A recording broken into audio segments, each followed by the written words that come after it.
your house sometime. I must admit, the idea of doing it in my sister's bed gives me a perverse thrill.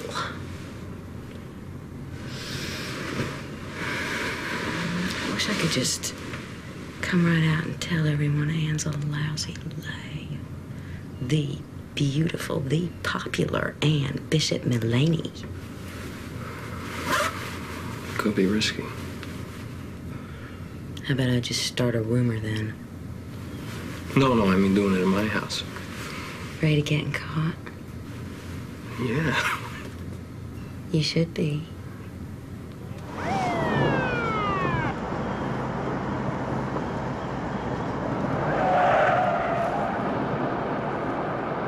Howdy! Dale Dixon! Welcome to Star City, boys! We got a full day ahead of us, so if you just follow me over to the motel, we'll get you unpacked and get you something to eat. You know, as soon as I saw you guys drive by, I knew you must be the boys from California. Cops look the same everywhere, I guess. Well, follow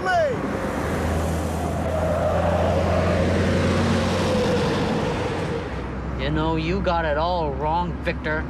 Maybe you don't know who you are. I don't know what the hell you're talking about. I think you do. You've been moping around the reservation for 10 years. 10 years, Victor. Doing what? You ain't got no job, you ain't got no money, you ain't got nothing. Yeah, and what do you got, huh, Thomas? What do you do all day long? I look after my grandma. Yeah, and I look after my mom. You make your mom cry. Shut up, Thomas! You make your mom cry her eyes out. I mean, your dad left her, sure. But you left her too, and you're worse because you still live in the same house with her. Shut up, Thomas! Just shut up! Larry, you are a highly regarded motion picture executive, producer, and gracious gentleman. It's kind of you to come and visit today. We really appreciate it. Well, it's my pleasure. I know you did a huge number of movies. I mean, you were, at that point, one of the most important decision makers in independent film. One of the films that came fairly early in the process was Sex, Lies, and Videotape. Right. Which is a famous film for being Steven Soderbergh's one of his first films, if not his first film. His first real released narrative feature film, let's say. He'd done a couple of smaller things on his own, but... Sure. How did that come about? What happened there, and what was the process? I think that was the third film that we fully funded. Okay. And some might actually say that's not completely true, because there was a deal in place with Virgin distribution company overseas, Richard Branson's company that we all know now, sure.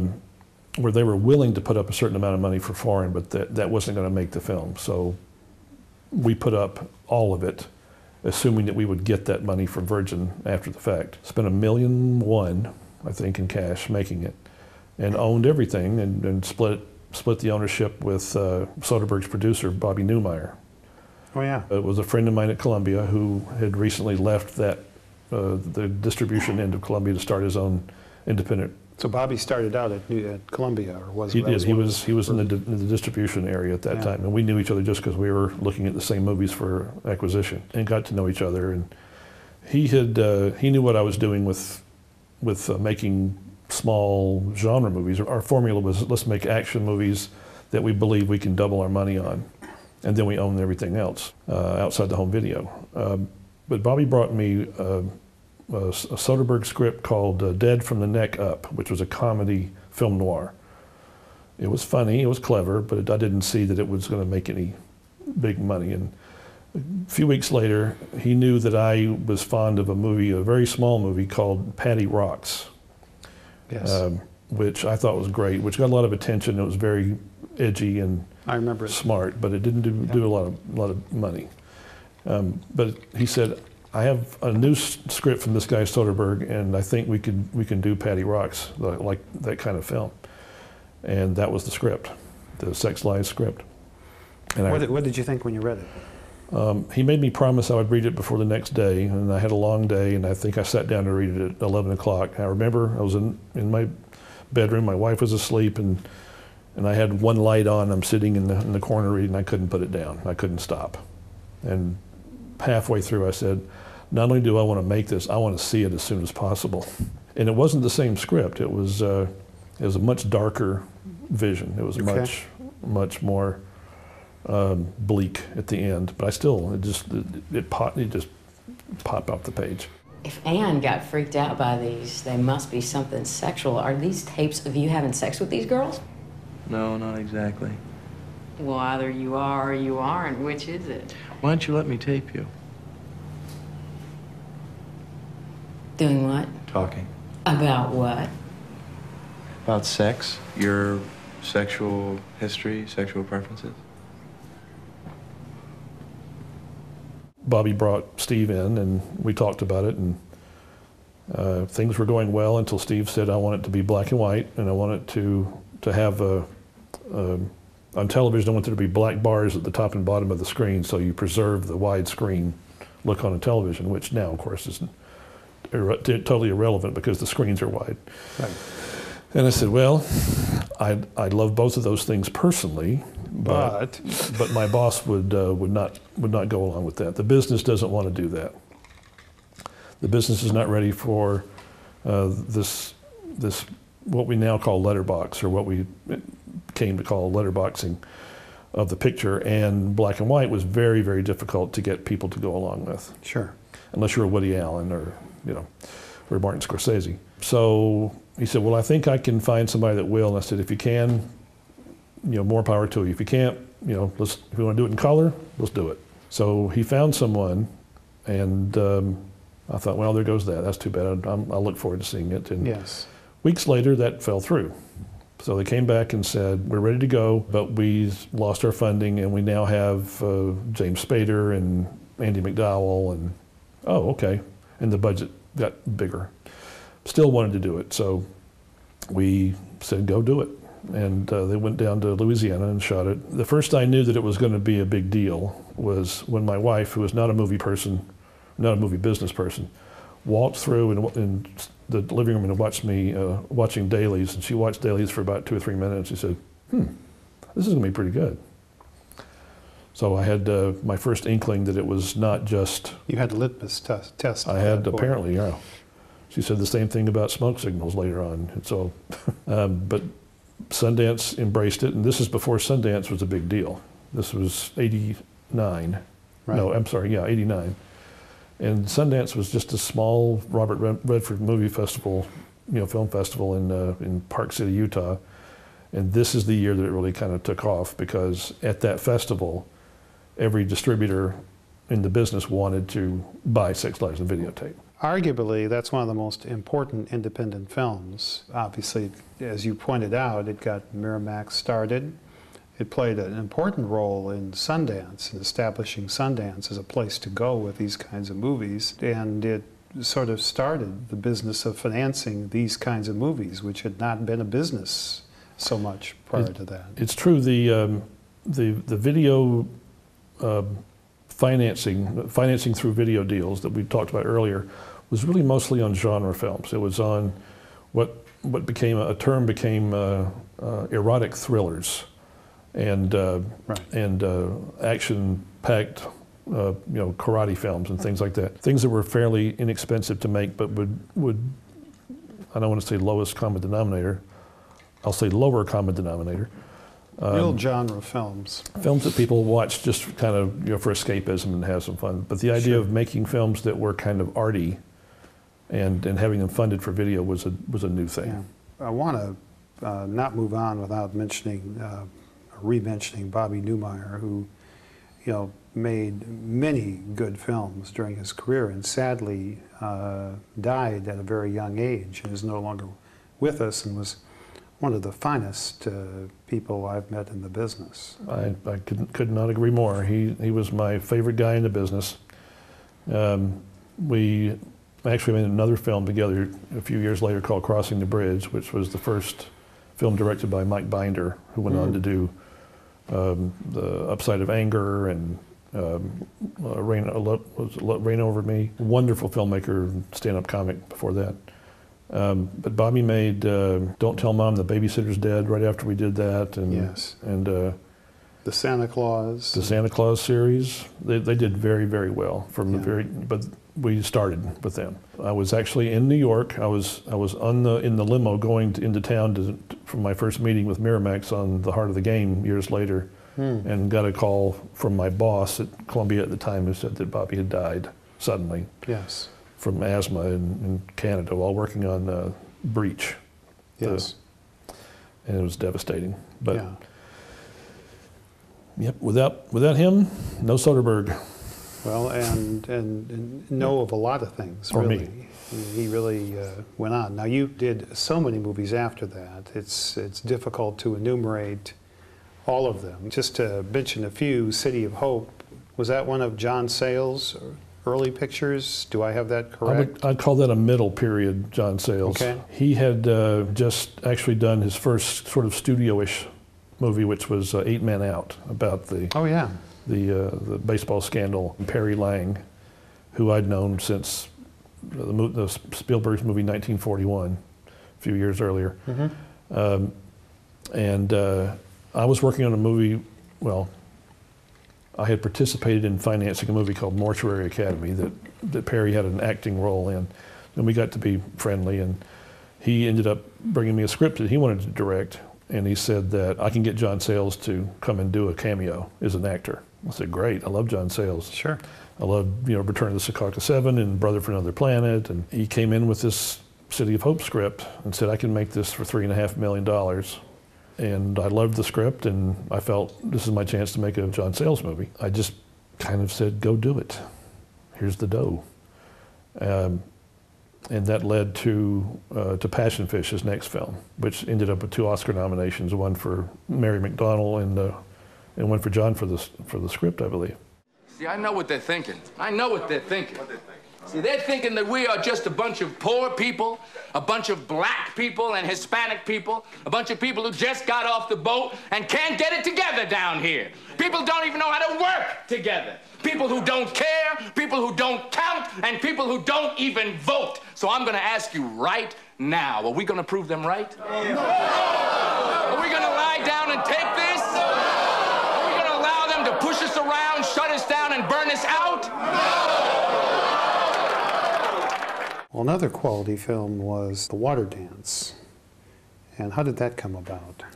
That came about through my affection for the producer, or one of the producers, Gail Ann Hurd, who had made The Terminator and Aliens, and some of my favorite movies from that same period. A guy that I knew named Guy Rydell, who worked at New Line when we were dealing with New Line for a lot of films, went to work for her as an inside executive producer. And he brought me the script, something she wanted to do that was inexpensive. The anti-Terminator. They were working on The Abyss, I think, which was huge budget film. We got together and said, if we can do this for, I think, $2.5 million.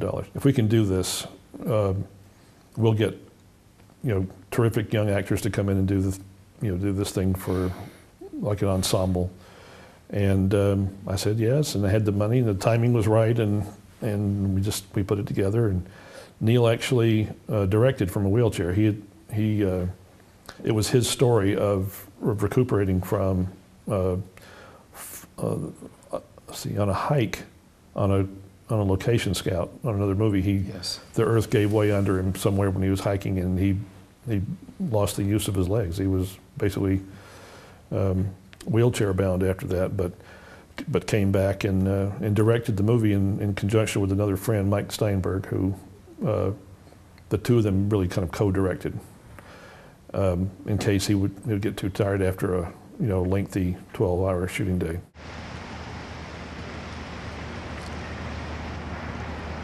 Stay with him. He's your husband.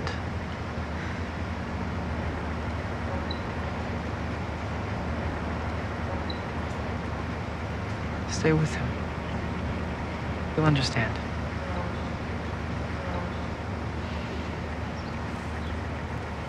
Now, one film that you initiated was One False Move, which my business partner, Paul Collishman, correct, at IRS Media, his predecessor company, was involved with. Because I took it to him.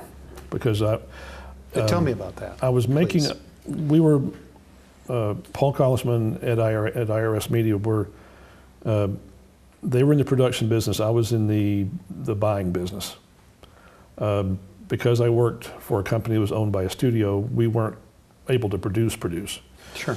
Because we were dealing with smaller budgets and such, and I really had to have partners or just make arrangements with other people to produce these things, which we would then pick up the rights to. But I had met Jesse Beaton, the producer of that film, at a party at John Davison's house, I think, friends we had in common, and she had been a distributor in the past, and she was trying to break into being a producer. She had a script which was dynamite, written by this guy Billy Bob Thornton.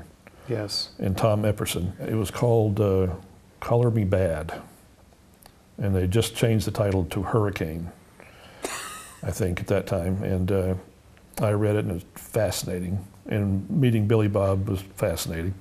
Billy Bob was an actor who also wanted to be known as a screenwriter, and he had done some work doctoring other scripts, I think. And Bill Paxton was interested in it and was also doing another movie with me called The Dark Backward. So I provided the funding to IRS to have the picture made in conjunction with Jesse Beaton and Carl Franklin, the director. How was Carl picked for that, or did he come with the package? He came with the package, and later on, I believe that Carl and Jesse, I think they're married. I think so. I know that they've been together as life partners for quite a while. Yeah, and apparently at the time I didn't know it or care. It wouldn't have made a difference to me. Sure. Because I had a lot of respect for her, and I had tremendous respect for him after he explained. He was an actor before that. Had he directed before? He directed a movie, a couple of movies here and there. I think he did one. I think he participated in something for Roger Corman, something small. Okay. But I was convinced that he could do a good job. I was not prepared for it as good as it was. It's possibly, it's one of the 3 best movies out of the 60 that I did at Columbia.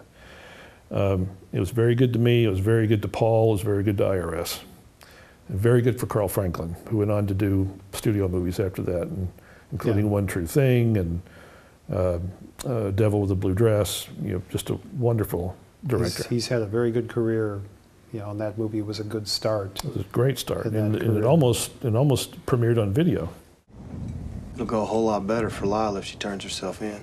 Chief Dixon is right, ma'am. I can't make any promises, but if your daughter cooperates with us, that'll be taken into account later. I haven't heard from her, but if I do, I'll tell her what you said.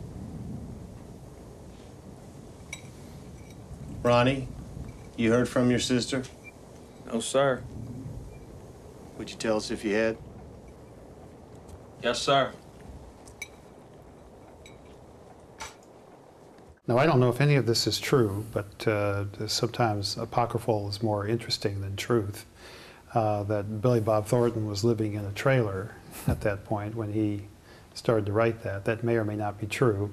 I can't say. And in addition, Paul said that, I believe that movie went to Cannes. I don't know if it screened in competition or out of competition. It did not. If it was there just in the sales market. I think it was there in the sales market. Right. And screening, and Paul said that they screened it and no one came, except for 2 people.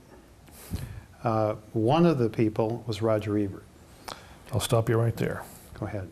This was the Floating Film Festival in Sarasota, Florida. A film festival on a boat. Well, I'm glad to hear the true story because my friend Paul will always tell a good story.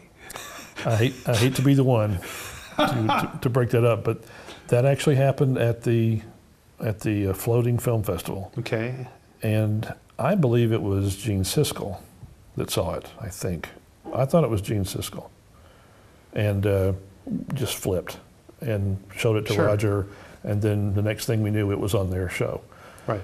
And with enthusiastic thumbs up, Gene Siskel said it was his favorite film of the year. It made the top of his top 10 list, and for Roger, it was number 2 behind Malcolm X. How interesting. So I get the facts straightened out by you, which I genuinely appreciate. I'm delighted. It's always good to get a sort of the right story. Larry, another film that's well known is Gas, Food, and Lodging. Did Allison Anders direct that? Was that one of her? She did. That was her first solo directing job. It was, okay. She actually had directed one of 3 directors on Border Radio, which was another famous small independent film. Yes. Along with Kurt Voss and Dean Lent. Dean, I think, was the DP on Gas, Food, and Lodging, and then we, at IRS, made a film with Kurt Voss writing and directing right after that called Genuine Risk. Yes. So we ended up taking all that group. That launched her solo directing career, and she's gone on to do a lot of great things, including episodes of Sex and the City, and I actually just saw her in Tucson about a year ago. She and Dean just did the 3rd of the Border Radio trilogy and showed it at a film festival in Tucson. I got to visit with both of them. Well, and she works regularly in TV. I mean, she's called upon for Movies of the Week and other things all the time. So, you know, that is another example of how your efforts got somebody started towards, you know, a long-term career. I could tell. He was no loser. He had on the clothes of a teamster and boots from Spain. Or at least El Paso.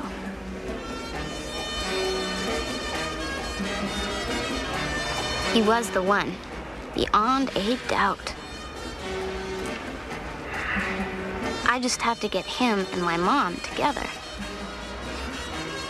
You did a very unusual film, I believe, Shakes the Clown.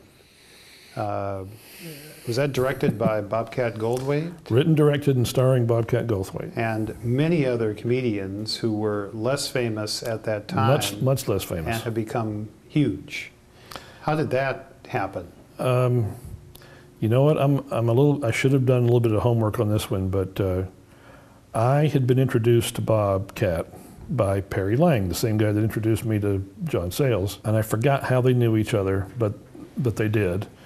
And about the same time, I think he was pitching the script to Paul. And when Paul mentioned that Bobcat Goldthwait was coming in, I said something, oh, I've been talking about doing something with him, and then we met with Bob finally. Oh, I know, Bob appeared in Perry's movie, Little Vegas, which at the very, very end, he plays an Alcoholics Anonymous group leader. So because of that relationship, that's how I met Bob. And then when Paul brought that project in, we immediately all wanted to do it. It sounded hilarious. Probably the best alcoholic clown movie ever made. That was the quote on our poster was from the Boston Globe, I think. Is that even a paper? From a big Boston paper. Okay. It said the Citizen Kane of alcoholic clown movies, which I've never had a better review. Exactly. Hey, will I ever see you again? Maybe. What's your name? Shakes. Shakes the Clown. Oh, my head! God damn it! Let's start at the beginning. Where were you born, and where did you grow up? I was born in Pensacola, Florida. My dad was in the Navy. He wasn't present, I understand, at the time, but I lived near the naval base in Pensacola for probably a month, and then the small family moved to Atlanta, where I spent most of my growing years, in a little suburb of town called East Point. What kind of kid were you as a child? I was not athletic. Okay. I enjoyed reading. I enjoyed movies, shockingly enough. And when I was almost 5, I had a concussion. I was pushed out of the back of a parked pickup truck and landed on the top of my head and had to wear a football helmet to protect the healing of my skull for most of kindergarten. So my goodness, it kind of dissuaded me from doing any kind of ball playing or anything like that. Okay. And did you recover fully from that? As far as I know, there were Other headaches. than your bizarre behaviors from time to time? Only the unexplained things I can't attest to. But I became interested in playing music through, about halfway through elementary school. My parents actually kind of pushed me to do that, and I'm grateful for that. And I played trumpet in high school and drums when I had to have my teeth fixed and couldn't play a trumpet anymore. But that gave way to an interest in journalism by the end of high school, and I quit the band and kind of moved into newspaper stuff. And went to college to be a journalist. The idea was to be a newspaper man, and I think in my very first quarter at school in the University of Georgia in Athens, I saw 300 people. I knew there was another class of 300 people doing the same thing. And during that semester at school, or quarter, I saw A Clockwork Orange and Last Picture Show, French Connection, and Charlie Chaplin won an honorary Oscar that year at the Oscars. Yes. And I changed almost overnight what I wanted to pursue in school. I really haven't kind of looked back ever since then. I still enjoy listening to music and collecting music, but I found that it's almost better that you don't focus on,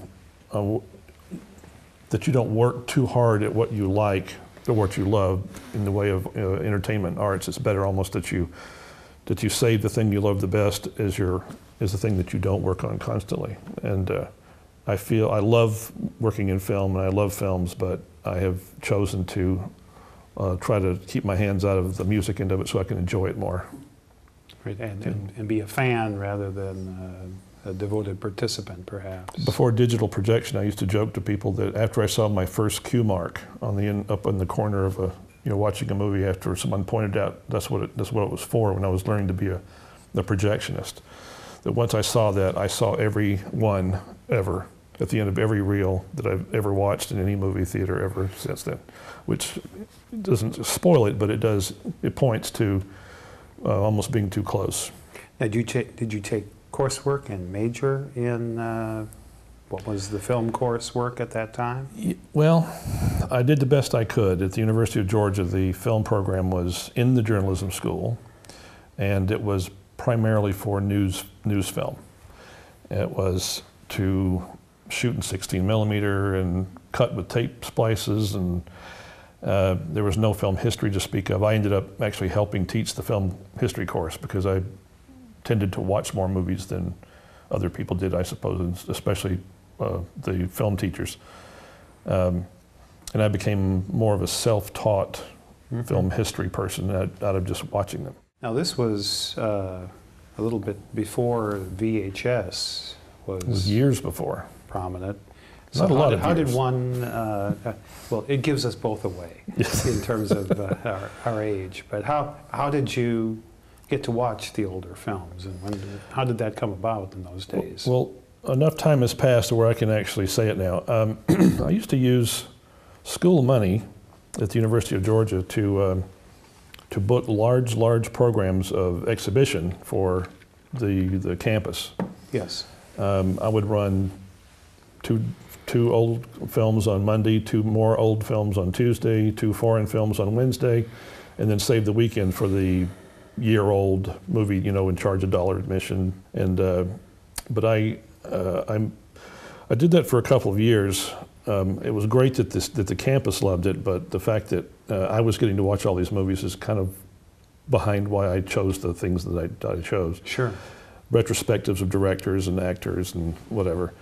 And by the time I finished school, the company that I rented most movies for the campus, a company called Films Incorporated, I was one of their best customers, and ended up working for them. When the guy that I rented from left that company, I took his place. Did you continue with that job after you graduated from college?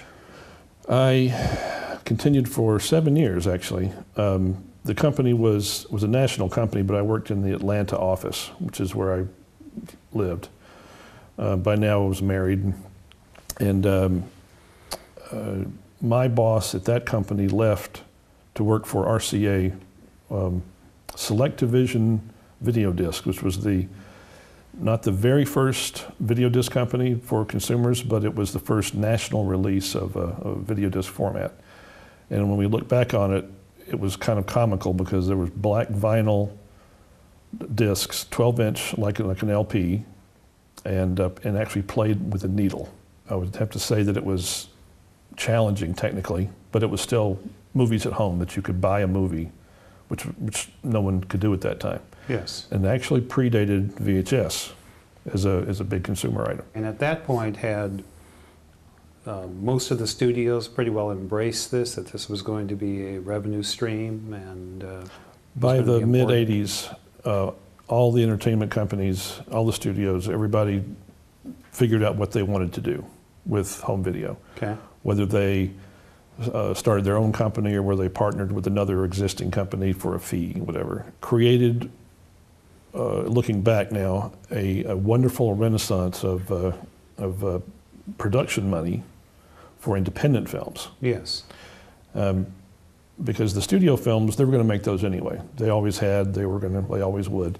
But those were going to come down a pipeline, be released on this format, and everybody knew about them from their large weekend releases.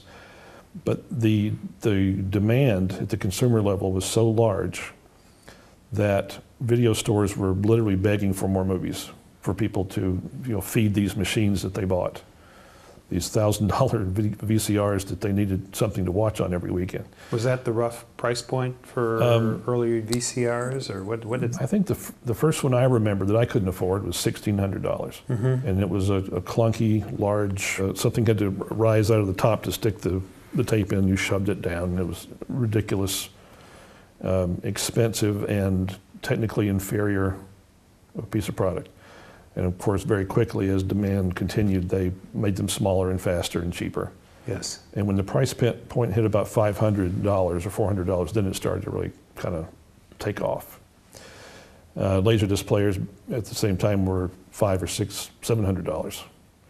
And again, more of an upscale home video format. The format of the people was VHS at that time. In the late 80s and early 90s, video revenue really played a huge role in financing pictures. How did that work, and what kind of deals were you doing at that time to finance, when you wanted to originate content or acquire existing content?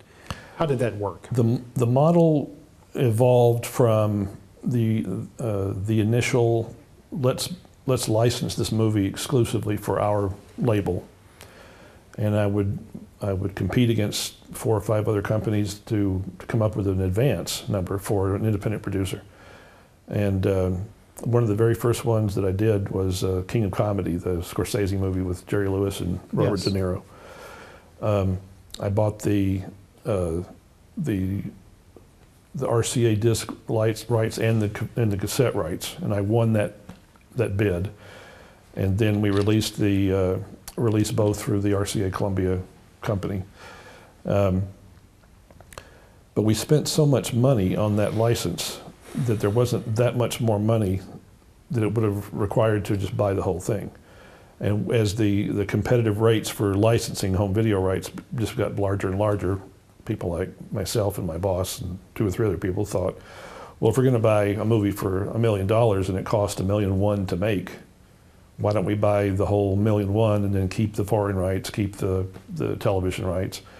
And the only thing that would hinder that would be the additional money to put up to release it theatrically, which sometimes or oftentimes costs more than the movie production cost. Yep.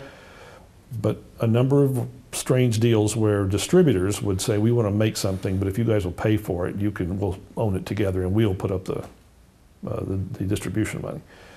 So that became the model for a while. And when we got to the point where we said we might as well own these ourselves, that's when I started participating in the production decisions rather than just saying to somebody, I like your movie, I want to buy it. You segued to a role from Sony then as an independent producer and as a consultant and as a person who did just about everything on a film set. How did that transition go for you? Fairly well. I know of a lot of people who don't make the transition as smoothly. I think more people fail than succeed at that, really. If you say so, that has been my accept experience. I felt like I was having a nice run at Columbia TriStar, and but when the time came to go, I was very excited to be in the exciting world of independent producers, not realizing that as soon as you make that move from the guy who has money and friends to the guy who has just friends, that a lot of the friends disappear. Yes. So that group of people who I worked with and wanted to continue working with, or wanted to work with me, became quite a bit smaller. The first movie that I had a producer credit on after I left Columbia was called Coldblooded. And I thought I had been on a set before when I would drop in for a day or two on the films that I was backing. But I was not prepared for the 14-hour day, 6 days a week, for one week after another, and I learned very quickly. Sometimes. Oh yes, it's amazing how that a relationship with someone will lead to two relationships with other people, and those will branch out into 4 or 16 relationships, and I didn't realize till after I got into the producing side per se that my reputation was really based on having taste and being able to decide whether this project or another was worth doing. Yes. Because during this bubble we were talking about in the home video business, we used to have a joke that literally, if you could make a film that had a box for the video that had a bloody knife dripping and a partially exposed breast, you could make $1 million. And that was true for about a year, maybe a year and a half. Mm-hmm. You could make something totally generic, and as long as it hit a couple of sensational buttons, you'd sell 25,000, 30,000 copies of it, which would translate into $1 million of profit, or of revenue. Yes. And a lot of people jumped on that bandwagon, and more people lost money trying to follow that path than they did make it, because as soon as the word gets out, it's too late. If you happen to be in the middle of that period, great. Yep. If you figured it out was a trend, the trend is over. So this bubble that happened in the home video business became a big washout in the late 80s, and late 80s and early 90s, and people had to start suddenly making movies that people wanted to see again, which thinned the ranks. Now, including me. Well, you spent a lot more time on the set. Did you enjoy that process? Or did you find it just a different experience from what you've done before? It's a more stressful experience for me. I just finished teaching producing at the University of Arizona for 5 years. Yes. And an experience that I found really sort of brain resetting, because I had all these notions of what my career had been like and what the business was like, and then I suddenly had to tell that to 20-year-olds who said, no, that's not true at all. And kind of had a new appreciation for what the business is now going forward. But what I would always tell these kids that I'd loved being on a film, being on the set of a film, but it was the part that I called the hourglass. There's a long time in the pre-production getting things lined up, and you can take a pause and you can take a week off if you need to, and until this happens. But once, and when the film is finished, you do the same thing. You start cutting, but if you run into a problem, everybody settle down, calm down. We'll figure this out. We'll extend the date, delivery, whatever. But when you're shooting, it's like someone turned the hourglass over, and when the sand falls through and you haven't gotten all your setups for that day, you're behind. And you're behind in money, and you're behind in time, and yes. And then the pressure arises. You have to make that up on top of everything, of trying to make that hourglass work every day. So that I find that somewhat stressful relative to the other two. But I still enjoy all three of them. If things are going well on a set, there's no better place to be. You mentioned teaching. I know you've done a good deal of that now, and what I have found from teaching is a good way to learn something is to try to teach it. Exactly. And I'm sure you had to go back and think through things and do quite a bit of work, because teaching is really hard work. It is. It's frightening too. When you get in front of someone and they say, "Well, how does the movie magic budgeting software work when you need to do this?" And I just totally freeze up, because I didn't really do that. That's not one of the things that I did. I hired somebody to do that. Right. So I had to learn how to do it. I had to, let me get back to you on that, and then study it like they study it, or actually more than they study it. Yeah. And come back the next day and say, "Okay, now I have your answer." So yes, that happened on many occasions. One of your films that I saw recently was The Heart of the Game. Could you talk a little bit about that picture and what the story is and how it came about I'd be happy how to. It was shot? This was possibly the most unusual project I was invited into, because it's actually my first documentary. A guy in Seattle who made industrial media for companies, was not a director per se, he didn't have any traditional film school kind of experience. A guy named Ward Serrell. Yes. Had decided on his own to take his Handycam and do a documentary of a year at a high school in Seattle where a girls' basketball team had just been taken over by a tax professor from University of Washington, a balding, kind of pot-bellied, jovial fellow with a white beard, who was the last guy you would expect to see coaching high school girls basketball. Yes. But they had a tremendous year, and he documented this, mostly from the standpoint of this very aggressive technique that he was teaching to, teens, young teenagers, and getting a lot of success out of it. He thought that was going to be it. It would be just something he would kind of make and post it somewhere, and then at the end of the first year, the coach called the Ward up and said, "You might want to bring your camera back over. I just met a freshman who's going to be on the varsity next year, who's like amazing." Her being added to the team made that original project kind of just a precursor for what became a much, much bigger story involving sexual politics really in the state going forward.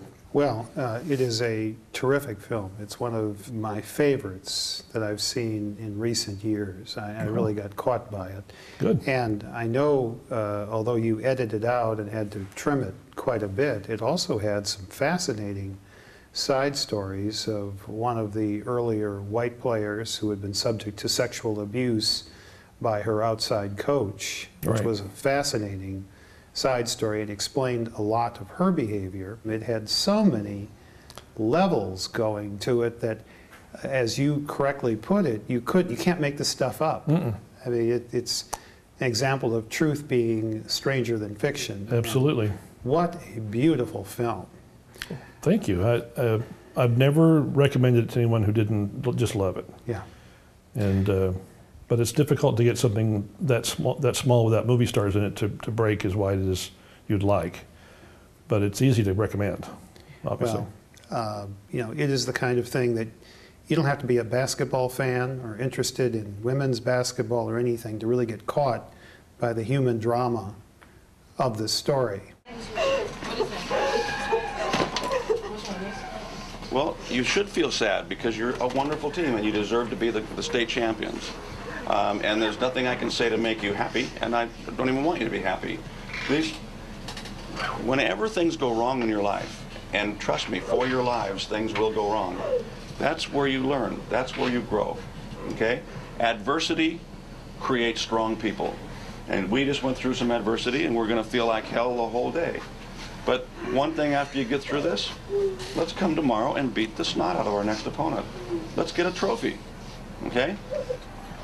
Now, you've made some great films where you've been involved both on the creative side and on the day-to-day side. One of them is Smoke Signals. That was the first time I stepped outside LA, which was quite interesting. I had made a movie for Columbia TriStar called Family Prayers, which was to be directed by a guy named Scott Rosenfeld, who I had at that time not met. He was one of the producers of Teen Wolf and Mystic Pizza, and an executive producer on Home Alone. He had some good credits.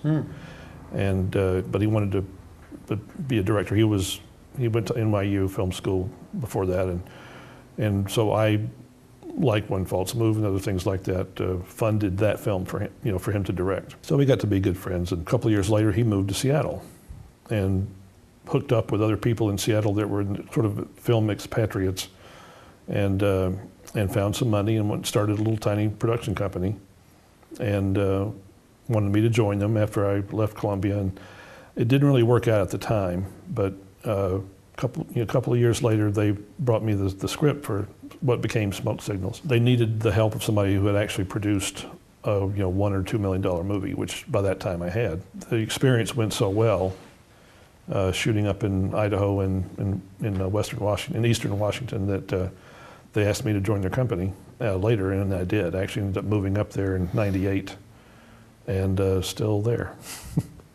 after all this time. Arlene was magic.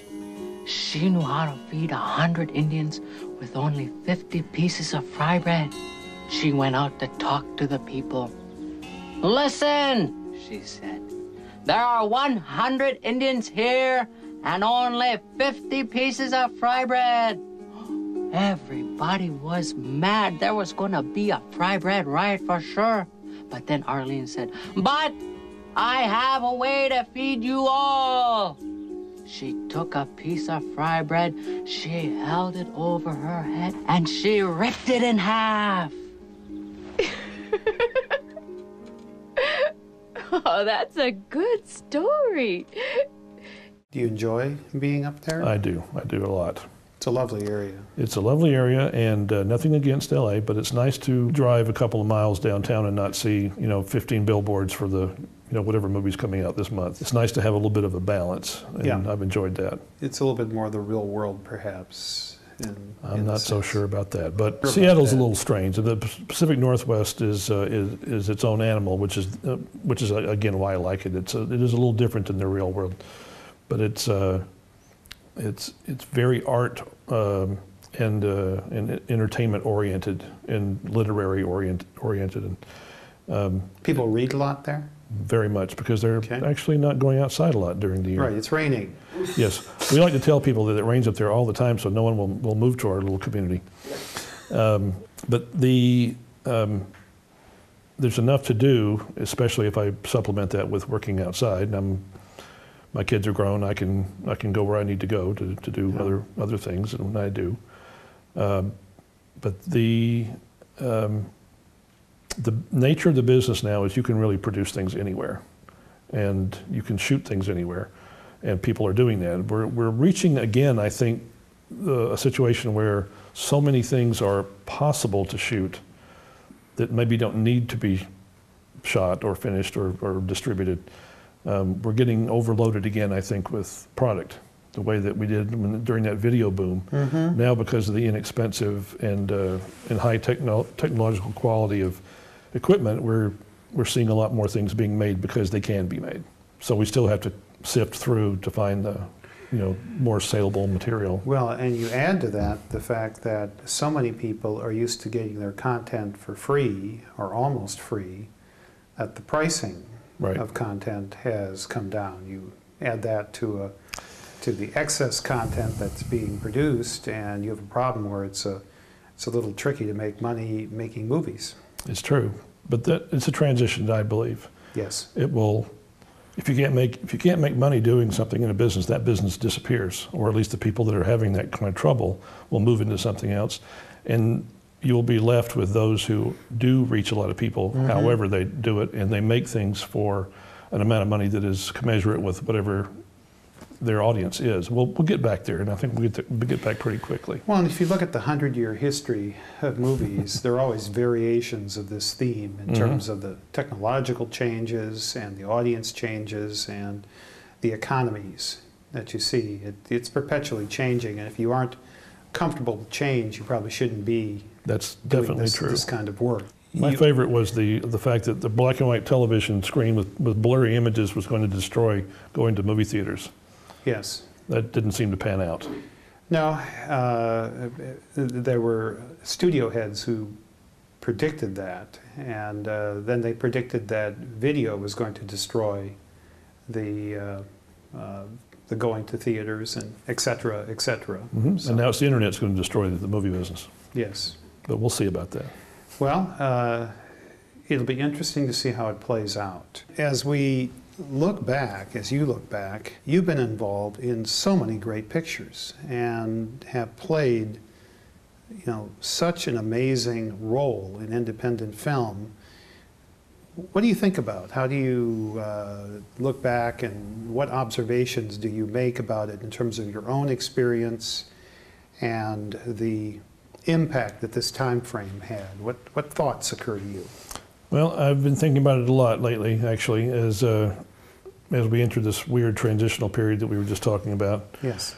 But what I've come away with is that where I had my more remarkable successes were on movies that I wanted to see, that I felt like this is something not only worth making, but something that I really would like to see, and something I can tell other people that they would like, because I don't feel that way about everything that I work on.